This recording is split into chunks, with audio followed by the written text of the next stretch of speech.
Nama saya Nur Atika HSI dan nama saya Rating. Ingin bertanya tentang pendapat atau rasa rasmi. Okey. So, diperkenalkan nama doktor. Okey. Saya Mukris bin Mahrus. Isyarat Isyarat. Okey, boleh tak doktor terangkan sikit pendapat tentang akta rahsia rasmi?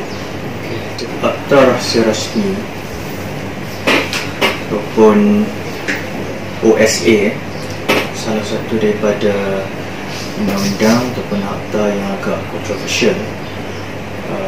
OSA 1972 dia walaupun dia diperkenalkan pada tahun 1972 dikenalkan pada tahun 1972, dibentangkan di Parlimen ketika itu, tapi dia bukanlah memang wujud waktu itu. Dia adalah kesinambungan daripada Ordinans Rahsia Rasmi 1950, ataupun yang mana bagi negeri-negeri Semenanjung sebelum adanya Akta Rahsia Rasmi ini 1952, kita menggunakan pakai Ordinans Rahsia Rasmi 1950. Bagi Sabah Sarawak, mereka masih lagi pakai ketika itu Akta Rahsia Rasmi UK punya 1901 saya macam. Jadi Akta Rahsia Rasmi ini diperkenalkan 1972 untuk selaraskan akta ordinan yang ada dan juga undang-undang yang terpakai di Sabah Sarawak. Tujuan dia adalah pertama untuk regulate rahsia rasmi lah. Dia mana-mana negara ni dia memang akan ada satu undang-undang yang tujuan dia untuk regulate rahsia rasmi. Regulate in the sense that dia akan bagi definisi rahsia rasmi dan juga dia akan bagi juga apa tindakan yang perlu diambil oleh menteri dan penjawat awam berkaitan menguruskan rahsia rasmi dan juga menerangkan tentang kesalahan-kesalahan di bawah akta rahsia rasmi. Cuma satu poin yang saya ingin tekankan berkaitan dengan akta rahsia rasmi, memandangkan dia sebahagian besar daripada peruntukan dalam akta rahsia rasmi ini adalah diambil daripada Ordinan Rahsia Rasmi 1950. Dan ordinan ini diperkenalkan ketika zaman darurat. Jadi waktu itu kita darurat melawan komunisme pada 1948 hingga 1960. Jadi along the way itu dia perkenalkan Akta Rahsia Rasmi, Ordinan Rahsia Rasmi 1950. Jadi bila dalam keadaan darurat, kita kena faham persekitaran waktu itu memang mementingkan keselamatan publik, keselamatan. Jadi banyak undang-undang yang dibuat pada ketika itu dia mengenepikan hak-hak individu yang dijamin oleh perlembagaan. Jadi dia dalam arti kata lain dia lebih strict lah. Sebab tu kalau kita tengok cara dia konstruk apa itu rahsia rasmi itu agak wide, agak broad, menyebabkan apa saja boleh jadi rahsia rasmi. Okey, itu sikit latar belakang. Okey, bagaimana akta ini ditubuhkan dan tujuan akta ini ditubuhkan? Okay. Kalau Akta Rahsia Rasmi 1972 ni dia semata-mata, kalau kita tengok hansat ataupun ucapan menteri pada ketika itu, dia semata-mata untuk selaraskan pengurusan rahsia rasmi ketika itu 1972. Tapi isi daripada Akta Rahsia Rasmi ini diambil daripada Ordinan 50 tu lah. Jadi tujuan utama dia pastinya untuk kerajaan mengawal maklumat-maklumat yang patut dijaga.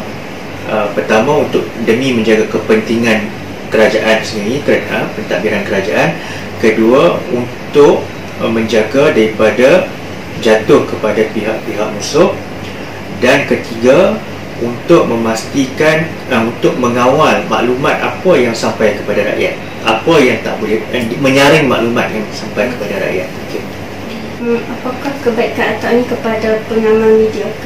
Kebaikan so baik balik kepada matlamat utama dia kita perkenalkan Akta Rahsia Rasmi ni, sebenarnya dia lebih kepada melindungi kepentingan awam, melindungi kepentingan awam, melindungi kerajaan sebenarnya. Sebab kerajaan yang berhak menentukan apa itu rahsia rasmi ke tak. Jadi pada peringkat kepada awam pula, dia susah nak kata apa kelebihan dia, tapi secara tak langsung dia memberi sekatan-sekatan kepada media sebenarnya. Dia lebih menyebabkan media lebih berhati-hati dalam membuat reporting.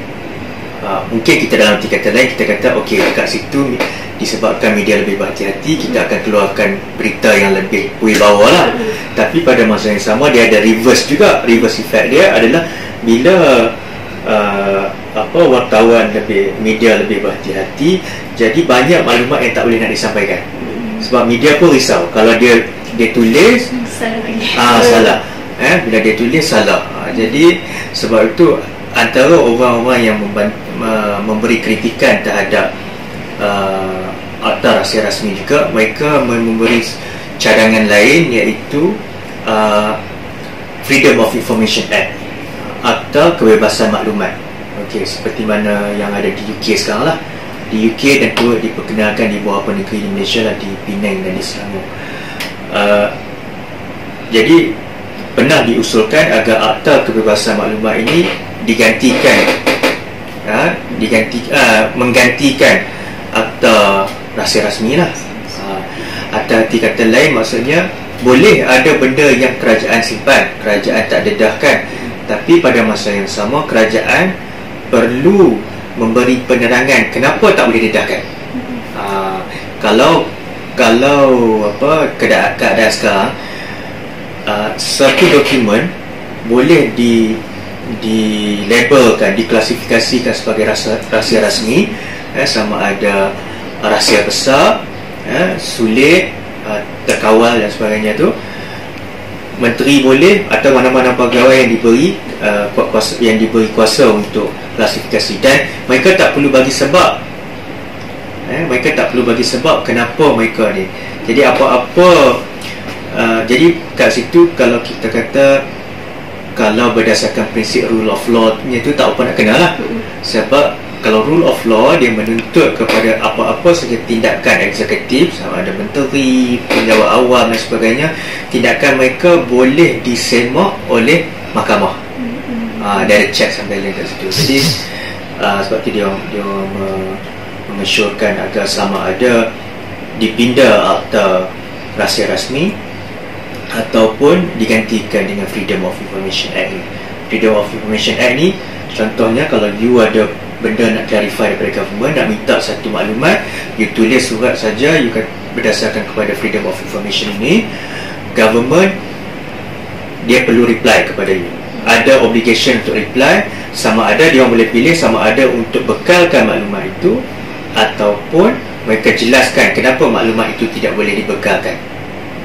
Contohnya dia akan sebut kat situ, maklumat ini berkaitan dengan national security, keselamatan negara, maka kita tidak boleh dedahkan kepada awam ataupun kepada pihak media. Itu lebihnya kalau ada Freedom of Information Act lah. Cuma sekarang ni OSA dia sebab dia agak strict sikit. Jadi doktor terangkan kesalahan yang terdapat dalam akta tu dan hukumannya. Kesalahan, basically dia ada beberapa banyak kesalahan lah. Kalau tengok section 8,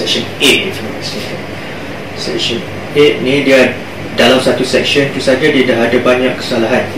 Ya, contohnya saya tengok sini, menyampaikan secara langsung ataupun tidak langsung. Jadi kalau macam media menyampaikan, dia boleh kena. Kalau dia tak sure maklumat tu sama ada rahsia rasmi ke tak, dia boleh kena. Satu, menyampaikan. Kedua, menggunakan ni banyak lah. Maksudnya sama ada you apart from you publish ataupun you guna untuk benda-benda lain lah. Sebab walaupun kepada akademik juga, Kalau saya ada maklumat tu diklasifikasikan sebagai akta rahsia rasmi, saya guna untuk kajian saya. Saya pun boleh kena, itu satu kesalahan juga. Melainkan kalau saya dapat kebenaran lah.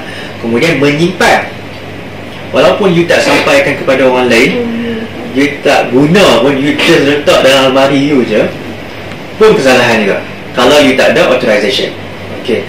Dan satu lagi, kalau you ada authorization tapi you tak jaga pula, contohnya you ada maklumat, you dapat authorization untuk pegang rahsia rasmi tu, kemudian you tinggal dalam kereta you. Okay, you tinggal dalam kereta you kena curi. Sebab rules dia, you kena letak betul-betul. Kalau you nak bawa, dia mesti bawa dalam beg berkunci. Kalau you langgar itu satu kesalahan. Dan satu lagi kesalahan yang agak besar juga, yang agak kita kata overreaching juga tu, yang agak ni kesalahan, kalau you tahu ada orang ada rahsia rasmi tapi you secara tak sah. Contohnya you ada kawan, katakan let's say you reporter, you ada kawan seorang lagi reporter juga, you tahu kawan you ada satu rahsia rasmi yang diambil secara salah. Of course lah, dia dah salah kan, dia salah, tapi you gagal untuk melaporkan kepada pihak berkuasa, you pun boleh jadi salah juga. Walaupun you tak tahu pun konten rahsia rasmi tu apa, tapi you tahu kawan you pegang rahsia tu secara salah. Okay. Iaitu pun satu kesalahan, iaitu section 11, kewajipan untuk memberikan maklumat. So dia basically dia adalah dalam ni juga ada berkaitan dengan spy pun ada juga lah, tapi yang direct dengan pengurusan rahsia rasmi ni, yang saya rasa yang pernah digunakan pakai juga untuk dakwa orang, section 8 dengan section 11 lah. Yang lain tu berkaitan dengan intibat, kalau you pakai untuk jual maklumat kepada negara asing, itu tidak sampai ke pihak itu lah. Itu saya rasa itu tak menjadi pertikaian sangat kan. Saya rasa kalau siapa pun, kalau ada maklumat tentang kerajaan ni, kalau dia jual kepada negara asing, mesti saya rasa semua akan kata itu salah kan. Mana hukuman, kalau tadi yang saya sebut menyampai, memiliki apa tu, hukuman dia pemenjaraan selama tempoh tidak kurang 1 tahun, tidak lebih 7 tahun. Maksudnya range dia daripada 1 tahun hingga 7 tahun. Okay. Kalau yang gagal melaporkan tadi itu pula, itu tempoh tidak lebih daripada 1 tahun penjara. Just nak tanya pendapat Dr. macam isu berkaitan kebocoran kertas soalan perkasaan tu. So kita tak salahkan itu. Dia secara legalnya, secara dari sudut undang-undangnya, itulah dia salah lah. Sebab bila dia disklasifikasikan sebagai rahsia rasmi, dia memang salah lah. Walaupun dia ada justification ke, dia kata dia tak tahu, dia dapat. Sebab masalahnya, contohnya kan sekarang ni zaman WhatsApp. Okay. Orang dapat, you tak tahu lah dapat daripada grup WhatsApp mana, lepas tu you pula sampai actually send kepada orang lain. Itu pun satu lagi kesalahan. You dah tahu dah, dan rahsia rasmi ni you tak boleh kata you tak tahu. Dia plan sikit. Dia contoh, kalau you dapat itu kan, dia sepatutnya ada prosedur, dia cuma tulis sulit atau rahsia besar. So bila you dah forward pada orang lain, you dah tahu, you dah perasan dah kat situ. Cuma adalah dalam kes-kes tu dia kata, bila saya dapat tu tak ada label pun kat situ. Jadi saya rasa itu bukan rahsia rasmi. Tapi court kata tak, dalam satu kes yang pernah diputuskan dulu, court kata walaupun tak ada label, tapi kalau menteri kata itu adalah rahsia rasmi, boleh kena juga. Dan secara logiknya pun, kalau macam kertas exam tu, of course lah you tahu kan, you tahu kata benda tu rahsia kan, you tak perlu tanya orang yang expert pun, you boleh tahu kata mesti secara logiknya kertas soalan tu rahsia lah kan.